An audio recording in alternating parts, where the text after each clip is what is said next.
What's happening, my beautiful money moguls and financiers in training? Welcome back to another episode of the Do Different Better Show, where we talk wealth, wisdom, and money moves, making finance simple for everyday people. I'm your host, Elaine Rasmussen, CEO of Social Impact Now and the founder of the Connect Institute and managing director of the Integrated Capital Fund. And today's episode is about real wealth and not just the numbers, but the mindset, the mission, and the mess behind the money. I am joined today by someone who totally gets it, and you're just going to absolutely enjoy and adore. You're just not going to get enough. And this is Mr. Stoy Hall, who is a CFP, CEO, and founder of Black Mammoth, which is he is renowned for his forward thinking and financial planning and wealth management, emphasizing inclusivity and holistic client well-being. Beyond leading Black Mammoth and Kala Capital as a founder and fund manager, Hall is a dedicated father advocating for the importance of family and personal growth. His unique financial perspective prioritizes emotional intelligence and the psychological facets of wealth management, embodying this in the modern family office approach in his work. And we'll get into more of that in the show. So make sure you stay tuned for the whole episode. He's an enthusiast of culinary diversity. Hall parallels his zest for food with a rich, experience-focused view of wealth. And as the host of the No BS Wealth podcast, he fosters transparent dialogue on financial literacy and empowerment and connecting with thought leaders to explore wealth beyond the numbers. Welcome, Stoy, to the show. So grateful to have you. I'd love to be on. Thank you for having me. Well, let's just get right into it. So I ask all my guests, what is your earliest memory of money? One, I love this question because it's the exact same question I ask all of my clients when we talk to them. What is your first money memory? And mine has never changed. It's always been this one. So I was I would say about 10 years old, 8, 10 years old. And when you're a kid, you finally earn money doing something. And I don't remember what it was, but I know that I made my own money. And I wanted to take my mom to McDonald's to get her an ice cream cone, right? With my own money, pay for it myself. And so I did. And on my way out, one of my friends jump scared me and I crushed it and dropped it to the ground. And Oh, I vividly remember just breaking down. And everyone always asks me this. They're like, well, just go get another one, right? Like go buy another one. It has nothing to do with like the item itself. It was the right. fact that I was able to provide to my mother who's been providing to me my entire life. And so from that day, I never forget that. And that's something that I always hold near and dear to my heart is be able to buy things twice, be able to make up for mistakes or failures that happen because you have set yourself up for success in case something bad happens. I love that. So let me ask you this, and it may be a different story, but it might be the same story. When did you realize that money had influence? Very early on. I grew up with a single mother. My father really wasn't in the picture, and so she worked all the time, 12-hour shifts. She had a business at one point. And I found that in order for me to do what I do, which I love sports, I was always in sports. In order for me to do those things, she had to work, and it took money to do so. And so my first initial relationship with money was always negative because she couldn't Mm, go to all my games. She couldn't come to all my practices like my friends' parents could. And so I really started to not like money. I didn't really care for it. We didn't have a mm, lot of it, but I knew like it was more evil than anything because it took time away. And mm. obviously that's changed and developed, and I'm sure we'll get into that. But that's Yeah. what initially, when I was a child and basically almost through college, that's how I felt and how I dealt with it. So yeah, so let's talk about that. So because I have a similar story, right? It's like I was a classically trained dancer, and so my mom could never come to my performances because not only did she have a day job, but she was a cosmetologist by training. So she would do people's nails, and sometimes she would do the nails of the people I went to school with, which created an interesting dynamic. And then she started doing their parents' nails, which was really weird for me. I'd be literally sitting in people's houses who I wasn't friends with, right, in school. And I'd have to see them at school the next day. And so I also became to have some like negative feelings that then impacted me in college. So talk about maybe how that negative relationship with money maybe put you in challenging situations in your college or your early 20s. Yeah, I didn't know what money really was and how to use it, right? And I remember this vividly, like between our freshman year to sophomore year, we live on campus. We got a job. I got a job at the Boys and Girls Club off campus and got my first credit card. Well, you know what a 18-year-old or I think 19 at the point is going to do. I'm going to go buy a TV. I'm going to go buy this. And guess what? I can't pay my bills. And so it really did trash my credit. And I just always have that in the back of my mind. One, because I still have that TV and my boys actually use it. But two, the fact that like I didn't know anything. I didn't know better, but I also was never taught anything from my parents through high school, in college, the Boys and Girls Mm, Club, nothing taught us about money, of how to use it correctly and really what it means to you as a person. Because it's different from me and it's right. different for you, but it's still the same dollar. Exactly. Oh, I love that we have that. I was a girls club person before they combined. I remember girls club was separate than the boys club. So that's awesome. So now let's get into like that whole path, right? So you're currently a registered investment advisor and a certified financial planner, but like what does that actually mean?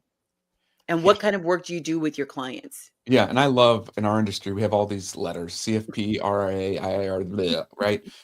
Gotta love our regulations that make us do those things. But ultimately, to make it very simple, is my role and my job is to be your right hand throughout your life journey. Because everything we touch and we deal with deals with money, right? Whether that's, buying a coffee today, which is always the media's first thing to go to, whether that's getting your kids into sports, going to college, new jobs, starting a business, you name it. You have all these questions and you don't know where to go to get those answers. ChatGPT, Google are not the right places because they don't know who you are. My job is to know who you are, be your right hand, and help guide you through this life journey, specifically on the wealth side. Absolutely. Now, I have to imagine, especially just based on what you've already shared with me, you didn't grow up dreaming about mutual funds and stocks and bonds. So, what made you even choose this career as a financial planner? Like, what was the oh, this is it moment for you? I never knew what those were, right? And most people still don't know what those definitions of those are. Hell, we fight about it in our own industry. We don't exactly know the definitions of those. But when I was working at the Boys and Girls Club, what was my title? I was the teen development officer, right? Mm, Really fancy title for I mentored teens and watched kids. But I learned that they didn't know anything about money. Their parents didn't know anything about money. So I started a program there where it was like financial literacy 101 type situation with them and started to try to figure out like what's going on in our society of why we don't know what we don't know, right? mm, For some reason, that's exactly what financial advisors are supposed to do, right? That's what I was told right. in college. And so I was like, hey, well, I'm already doing it. I really care about it. My background comes from the other side. I think I have a unique skill set that I could maybe push this further and do something different. Because right now, one, for our minority community, LGBTQ and women, we don't get really good education. We don't know anything, No. especially back then, right? And I'm like, you know what? Let's do it. So that's kind of what got me into it. And then just pure passion of drive of trying to change the industry because it's still not good, right? I started in 2011. We are in whatever year we are in. I'm almost in year 15, and we still have the same issues over and over again. And what would you say are some of the themes that come up in some of your conversations with your clients? Biggest common theme is most people don't want to talk to someone because they don't have enough money, right? Mm, I don't have enough money to talk to you. I don't have assets, all that stuff. One, that's wrong. That's not when you should talk to someone. You should talk to someone well before that. The other is it's always about investments, right? And when you hear investments, and I'm sure all the listeners right now, once I said investment, you're thinking stocks, bonds, mutual funds, like that's where your brain goes. mhm. The problem is that's not what the ultra wealthy invest in.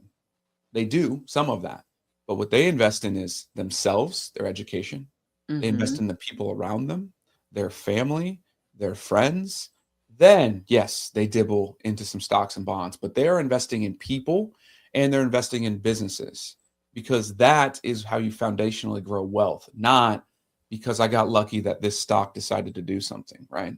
In our, I guess, middle class and lower, we've never been taught that because we work for those people, right? Right. They're leveraging us to make their money.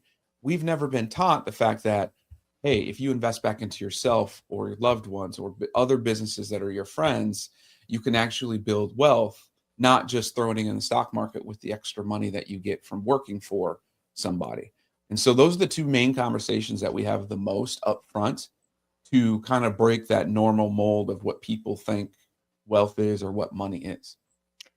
I also think that there's this piece, this weird definition, implicit definition we have around sacrifice. When you talked about your mom working 12 hours, my mom worked a lot, of we're sacrificing for our kids, but then we won't sacrifice. And I'm not talking about your mom or my mom, but I see in the community of, I work with small businesses. And so I'll say to them, hey, you get your nails done every 2 weeks.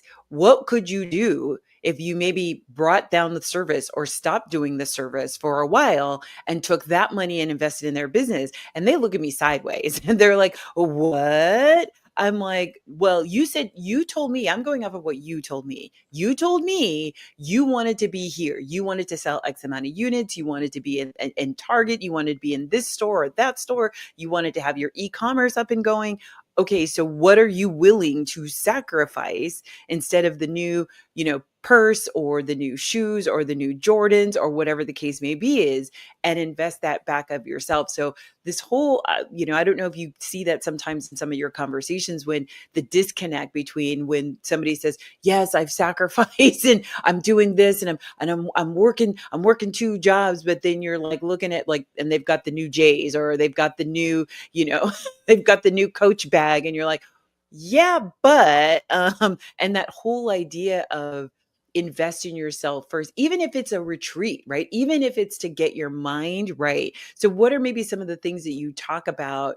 Like, what does sacrifice actually mean? Or what is maybe the you try to help them reconfigure what that looks like? It's 100% a mindset issue, especially in the lower income classes in our community directly. We'd Mm, rather go buy J's and do that because it makes us feel good and we can show it off, right? Well, the ultra wealthy don't do that as much. They do it afterwards. They're not doing it on the front end. They're really silent with how they build their wealth. And it's mm, because they've aligned their emotions with the decisions that they make, which is very funny and opposite of what we've always been taught in the media is remove your mm. emotions from your financial decisions, right? We've all heard that. It's opposite. You should be integrated.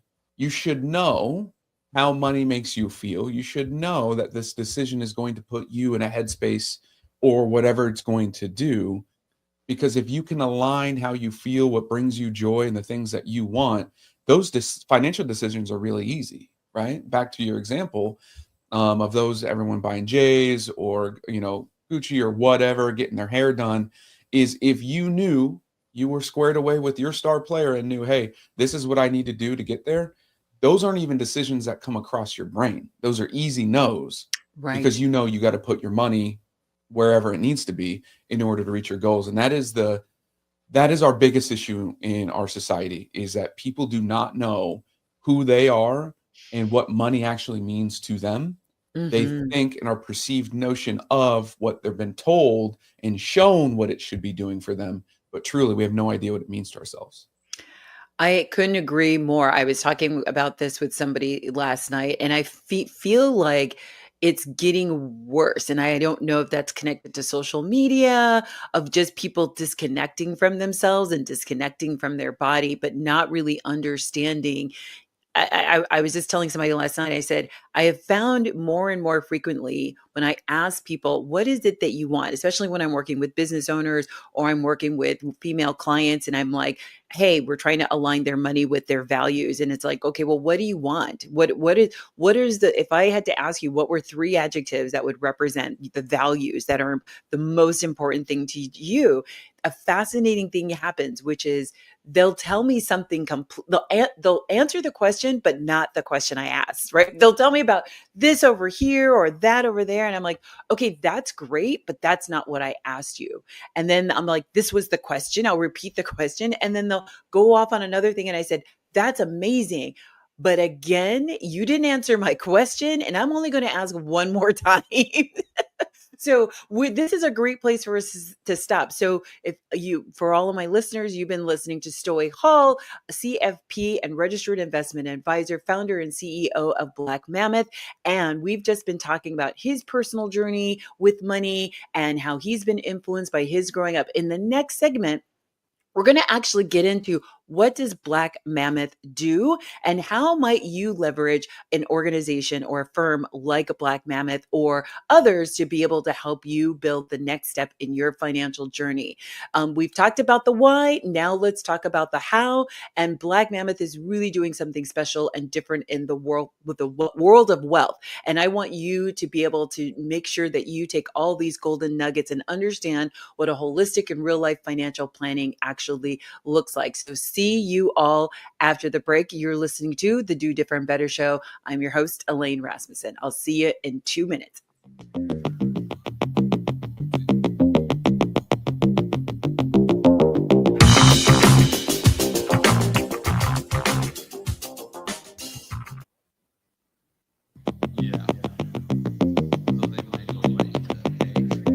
Welcome back to segment 2 of the Do Different Better Show. I'm your host, Elaine Rasmussen, and we have a gifted and talented host with guest with us today, Stoy Hall, who is a CFP and registered investment advisor, founder and CEO of Black Mammoth. Thank you again. Welcome back to the next segment. And we took some time in the first segment to really talk about Stoy's personal journey, his personal philosophy. What are some of the experiences that have guided him in his money journey, as well as the pathway to becoming a certified financial advisor and registered investment advisor. Now we're going to get into really thinking and understanding what does Black Mammoth do and how might you leverage an organization or a firm like Black Mammoth. So Stoy, let's start with your company. What exactly does Black Mammoth do and who do you serve? Absolutely. I'll start with who I serve, and then I want to go through a little exercise I deal with people to get them in the right mindset to explain what we do. We predominantly serve women, minorities, and LGBTQ business owners and their employees. Again, you heard my story, so you know exactly why that comes into play. But I want everyone to close their eyes for a minute and think and just listen to what I'm going to take you on this little journey. So as your eyes are closed, I want you to envision your life as you're living right now. And as you're sitting here listening to this show and have listened to this show, think about all the stressors that you have in your life, right? I'm going to walk you through my stressors. I have 2 kids that are in 2 different sports. We have sports 7 days a week. I've got bills that come up. I've got staff to take care of. My wife just transitioned from a corporate business into the business, right? I've got my own health to deal with. I got family health to deal with. Oh, property taxes keep going up. The tax code just changed. We're going through tax planning, right? Okay, I lost my grandmother a couple months ago, lost my mom 5 years ago. Okay, you're starting to get a picture of we have got a lot going on in our lives, let alone we still have to go grocery shopping and groceries are going way too high. We got utility bills coming in. Some of us has mortgages, some of us have rent, right? And I've just hit the baseline of things. Say, open your eyes back up now. Now we're here.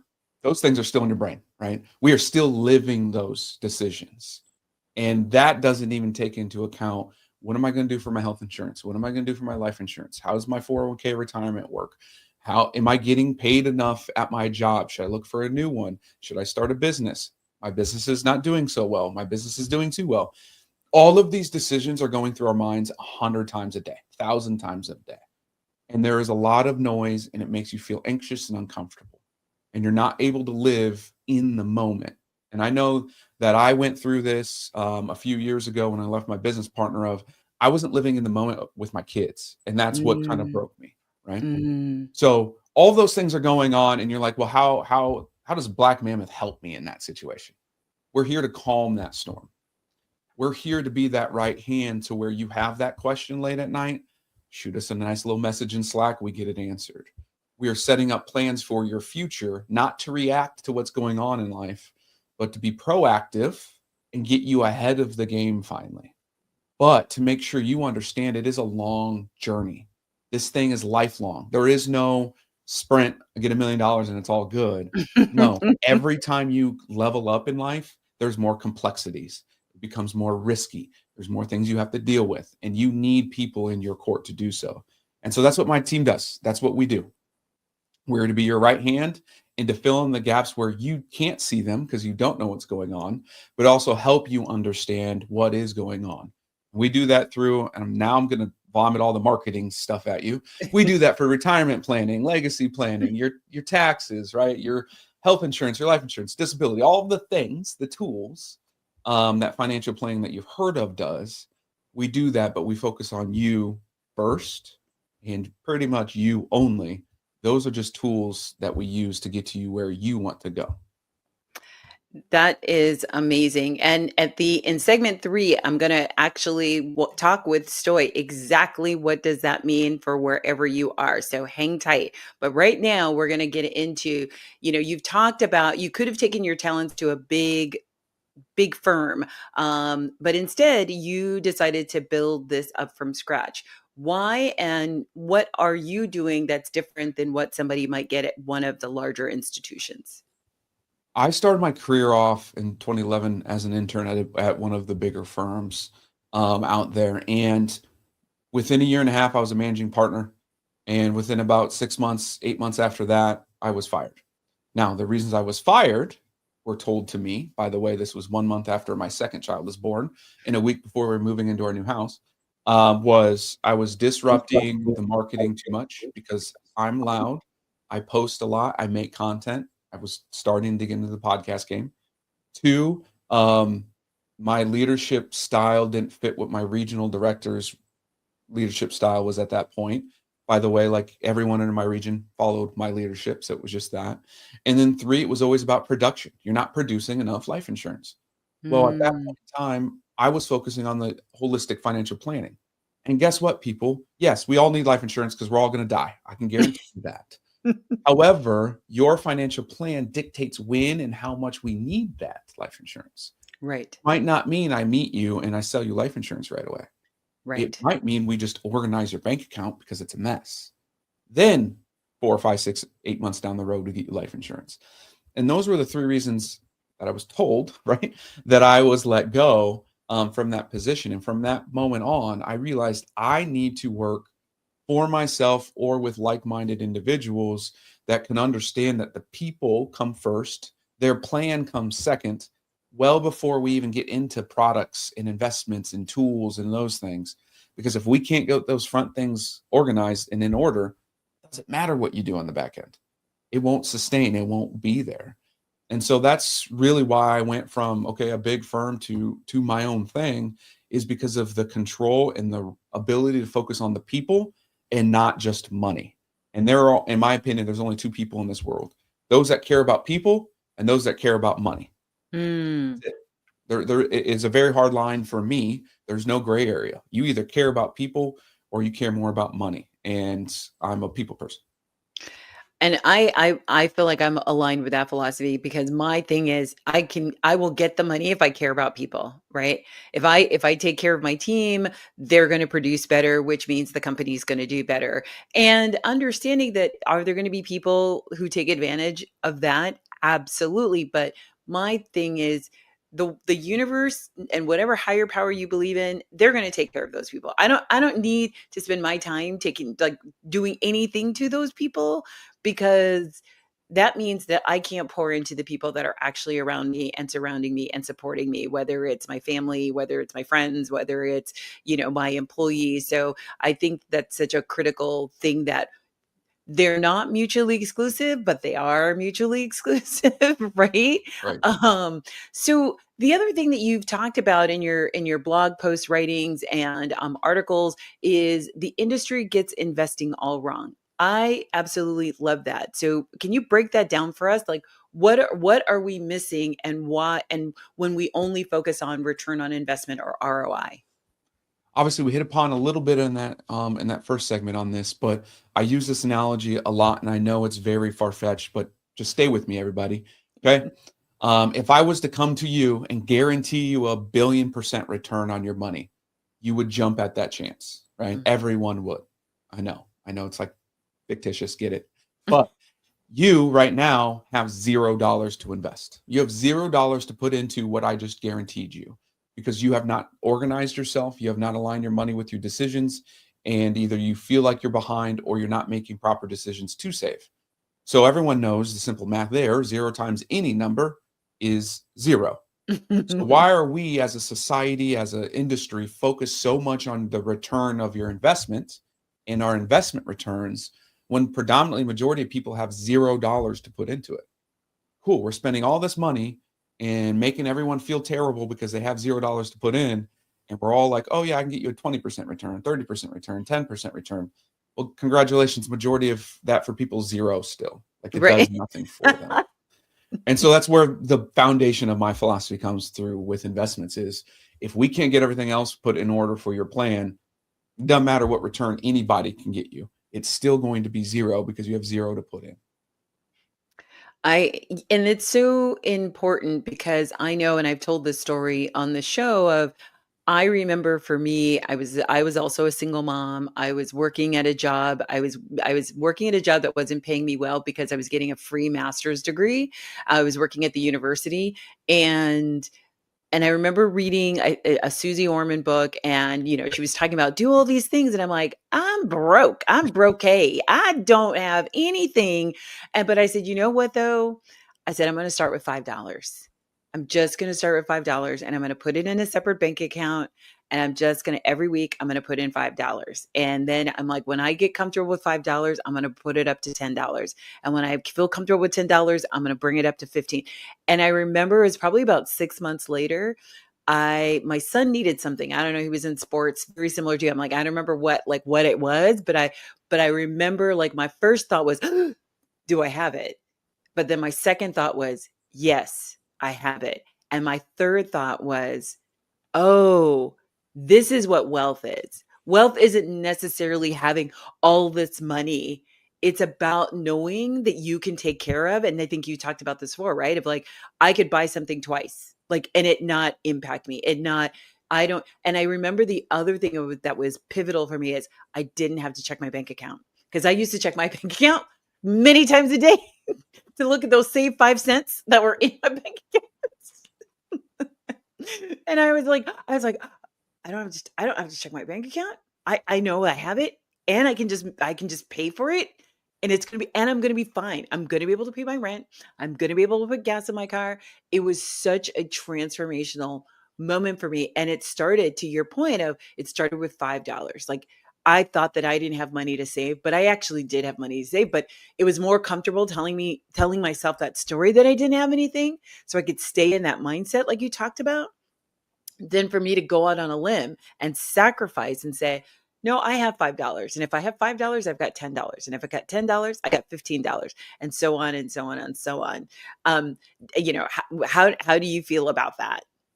You nailed it. I mean, that's exactly what it's about, right? It's ultimately you shifted and changed your mindset without like using all the term words that we use. You did. That's what you did. You changed your money situation from a money situation and separation to a lifestyle. That is your new lifestyle. And that's Right. how we all got to get to, is our lifestyles are different. I'm going to spend more money on something than you are and vice versa. But in our lifestyles, we got to be comfortable with it, because then it's just part of your life. It's not a decision making anymore. It Yeah. just is what it is, right? It's part of that path. And Yeah. you hit upon a little bit of analogy I talk about a lot. Obviously, being a sports background, I'm going to do that more often. But in life, there are opportunities in our life that show up randomly.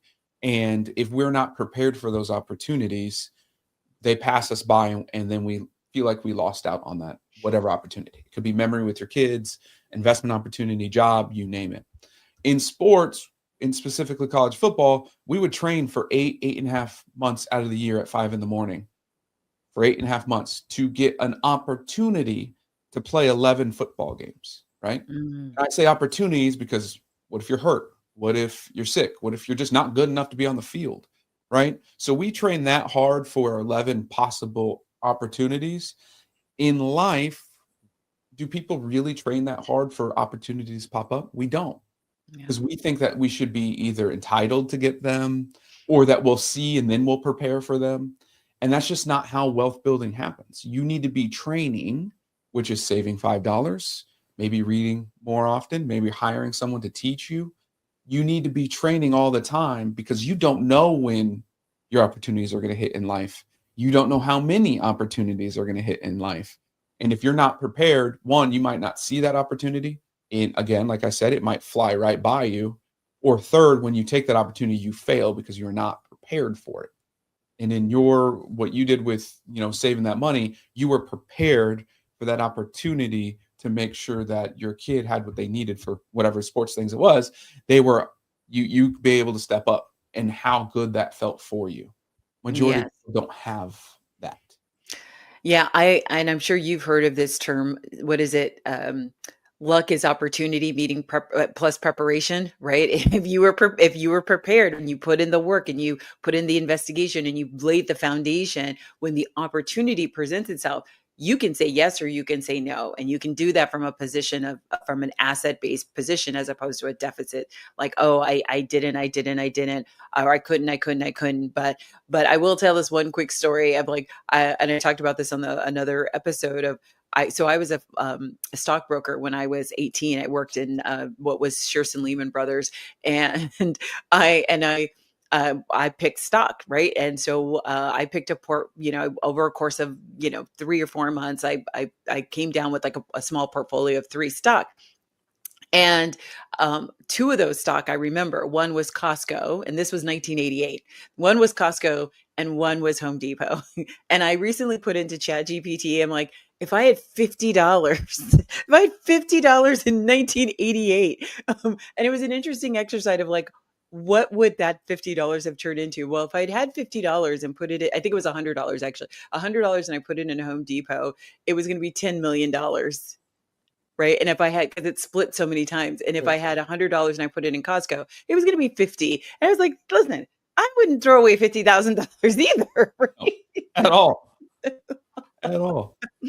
Well, that wraps. I'm going to go ahead and bring us home and wrap up this segment. But in the next segment, where I want us to really talk about not only practical and tactical tools and some insights, but I also really want to talk about how you built your business, right? Because I think we have a lot of small businesses. You're working with small businesses, and that can be something we overlook of like, what's now this mindset, this wealth wisdom mindset that needs to be in the business, but also just practically and tactically about how you've built your business. And you've clearly built a firm that reflects your values, but we're also going to be I want us to get into some actionable advice. So for my audiences, you are listening to the Do Different Better Show. I'm your host, Elaine Rasmussen. Be sure to join us in segment 3, where we're going to bring us home with Stoy Hall, who is CFP and registered investment advisor and CEO and founder of Black Mammoth. We're going to get into some of that practical stuff, so stay tuned.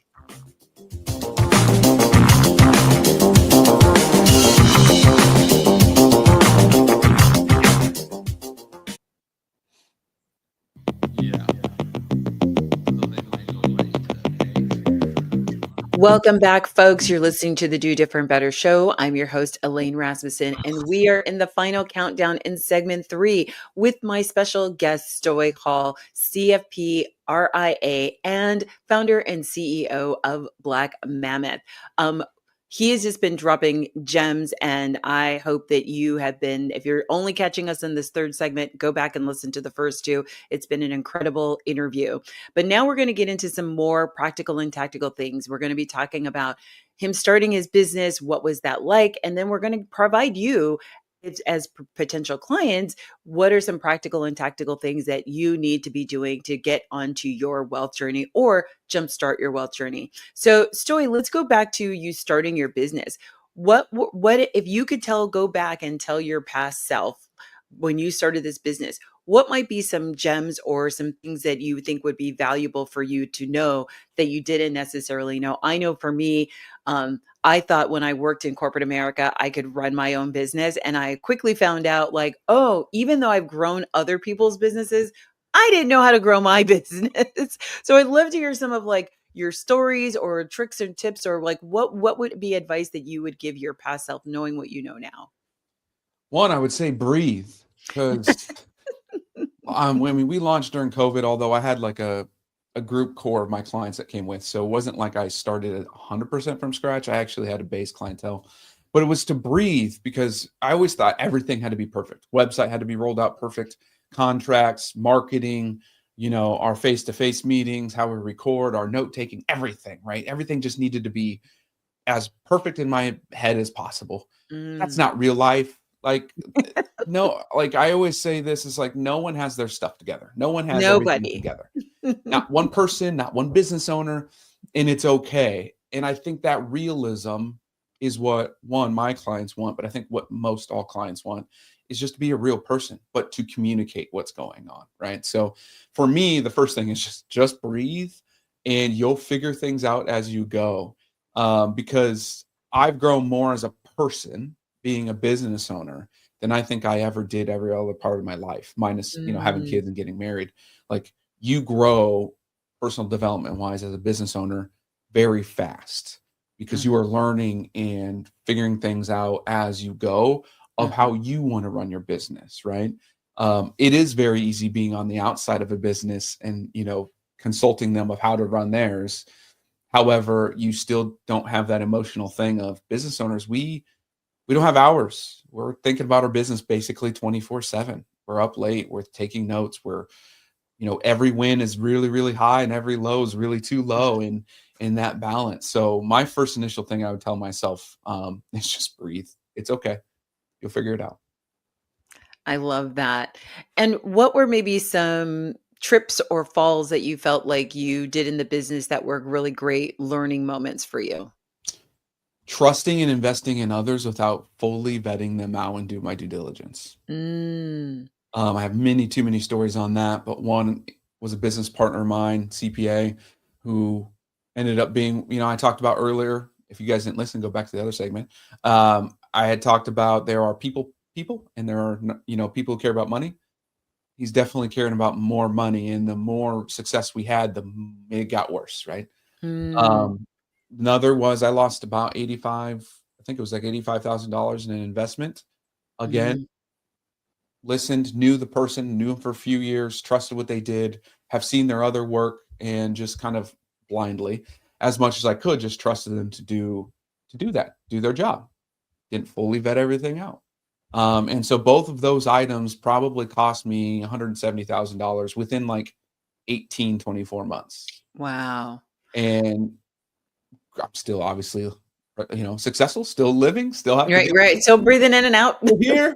But I learned that I am now going to do my due diligence and vet people out, and that's been really great for my clients now too, because I go way deeper and find things that people just wouldn't, because of, if you trust somebody, you kind of put blinders on.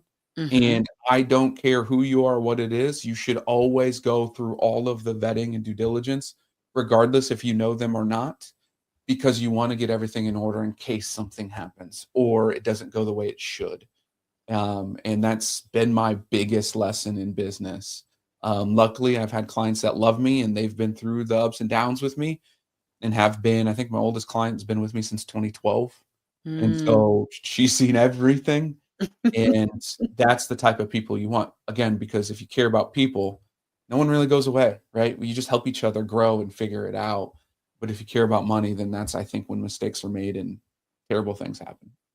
What are one or two of your non-negotiable due diligence items that might be outside of the box, like not necessarily the norm? I did a whole show on due diligence. So what might be some things you're like, I know that these are just my quirky things, but I gotta have this every single time I'm going through a deal or I'm vetting someone. The first question is always, what's the purpose of whatever the deal, whatever the thing is? Mhm. And whoever you are vetting out, let them answer that.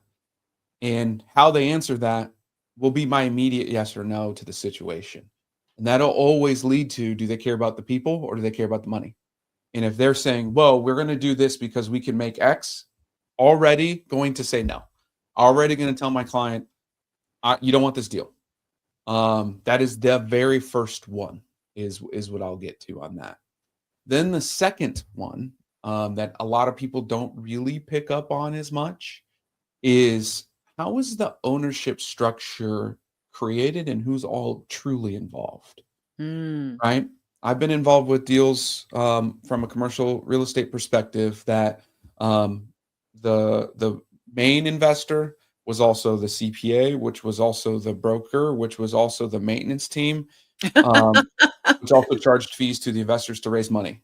Same entity, right? You don't see that up front in those documents. You have to ask a lot of questions. I had another one with a client recently who actually went against my advice and created the partnership anyway. However, I helped them create that partnership to where they were majority and could not get voted out. A couple weeks ago, we find out that let me back up.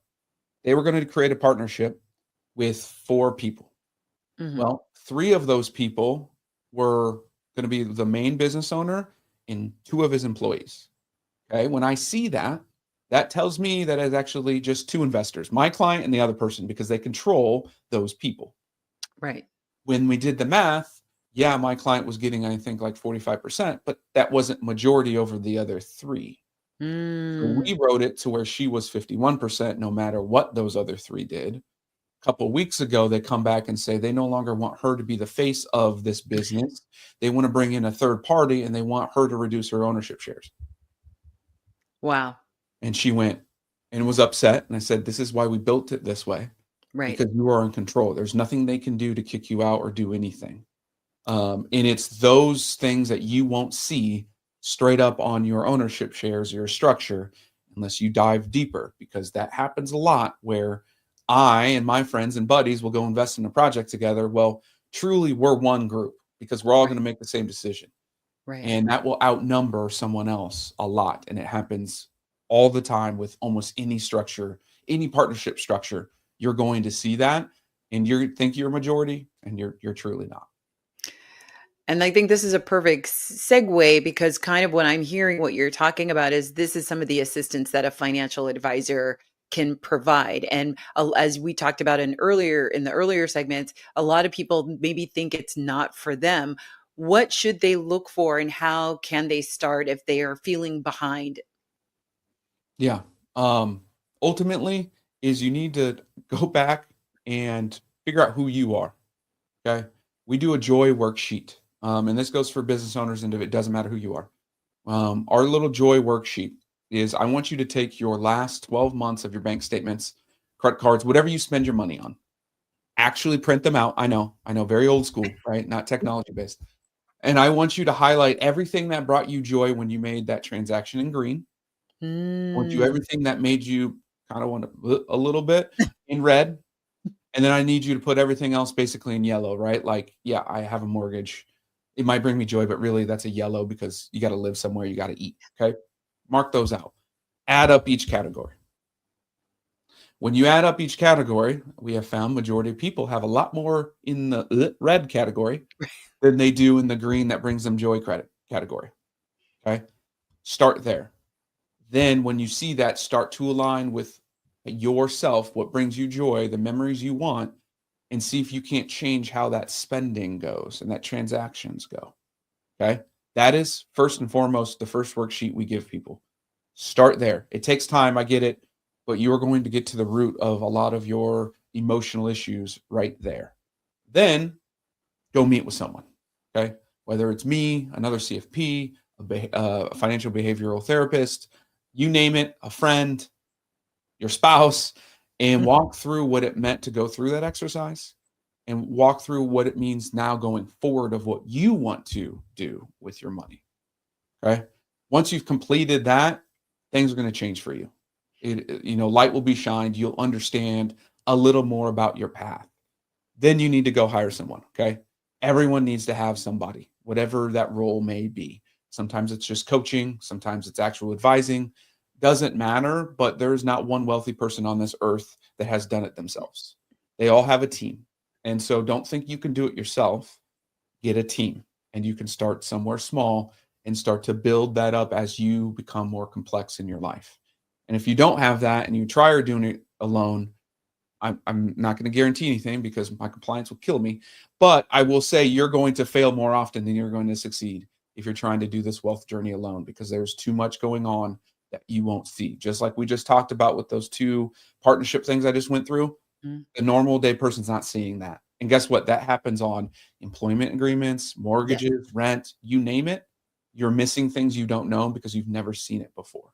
exactly. So let's talk a little bit about fee structure. How does a CFP get paid? What does that look like for people who they're new to this and they're thinking, oh, they've been listening to you, you're like, okay, maybe I need to do that. Like, how does that person get paid? I know. Take a deep breath because my industry kills me with all these fees. I don't want to try to hurt your brains, but it's gonna have to happen a little bit. Right. We get paid, we can get paid in a multitude of ways. There are advisors that get paid based upon the products they sell you and a commission off those. There are ones that take commissions off of the investments that you have called AUM. They make money off of that. That's the most prominent one. We can do hourly. We can do monthly retainers. We can do cash flow. All over the board is how we can get paid. How I believe is the best way. And if you follow me on social media, this usually causes a stir. My model, I believe, is the best, and that is more of a monthly retainer, if you will, a monthly fixed fee. And I believe that's the best for a couple of reasons. Business owners wear a tax write-off. That helps. 2, because we're tied to your budget. That means we can build it all in together, and we're working on it together every month, not just if it's in your investments, you kind of don't feel it and see it all the time, and it can kind of get really high. And then the third is just the pure transparency of it. It's a line item in your budget every month that we talk about, and that transparency then aligns with the value that we provide. And I will say this, the hardest thing for me to do is to sell what we do, because a lot of it is more of a feel thing and you don't Mhm. feel it right away. I can't Right. save you $1 million right up front. Right. But over the course of years, us working together and the emotions and you being lifted and feeling like you're protected and things are going well, that's where most of our true value comes from. I love that. And is the retainer, is it based, is it on a scale of like depending on the revenue of the business? Complexity, right? Okay, So complexity. we have project Mm, ones where like, hey, you come to me, so I like just help me make a plan. We're good. We can instill it. I just need help. We have projects that start at 1,500 that go up to 12,000, depending on business ownership, complexity, or whatnot. And we negotiate that in. And then our modern family office starts at about $500 a month and goes to $20,000 a month. Again, depending on what level of complexity, services, all of those things that are in there, because we do all the hiring, firing for you mhm, for accountants, attorneys, all of those outside things that we always don't do in house. I'm mhm. hiring and firing for you, where you don't have to deal with it. You come to me, we chat, we go get it done for you. But that's how our fee structure is set up. Not everyone's is like that, but that's kind of the norm. Some I love project that. and some monthly. I love that. That's great. But these are concrete things that they're going to be able like, oh, okay, I get it. I get it. So let's go back to you. You talk about boring, consistent strategies. What's one underrated money move that builds wealth over time and not just hype, but actual results? Automation. You already said it and you already did it, right? Setting $5 aside somewhere, just automating where the money goes. And I'm a huge proponent of that account being somewhere else that you can't see when you log into your bank account, because we all do it. We all log into our bank accounts way too often. That's something else we have to deal with. But automating where the money goes, and as soon as it hits the bank account, it's gone to those buckets or whatever those are, right? And then the Mm, other one, and this is probably one of the most important, these two are the most important ones I talk about budget with anybody. This also goes for business owners and not. You need 2 line items to adjust your budget right now. So take this home, write this down. The first one is your grocery and eating out budget. What do those do for you? They feed you. Those shouldn't be 2 line items. Those should be 1. Their job is to feed you. But then you're like, "Yeah, but mm, I go out and I have drinks, and then that's entertainment." It's a different budget. Okay, that's a different line mm, item. You should have 1 food budget, and that's what feeds you. We overspend in our food and eating out too much, and that's what our fight is. Its only job is to feed us. So make that one. I The other love it. one is you need to create a fun money line item. Okay. This is money that you could literally burn, don't care what you do with it. But you need to allocate some type of money to this fun money every month that you as a person can go blow, because we are inherently humans and we're impulsive. And it's part of what makes us feel good. And so you need to be able to go blow 20 bucks, 50 bucks, 100 bucks, whatever your budget allows for, on whatever you want, because that won't hurt your everyday budget.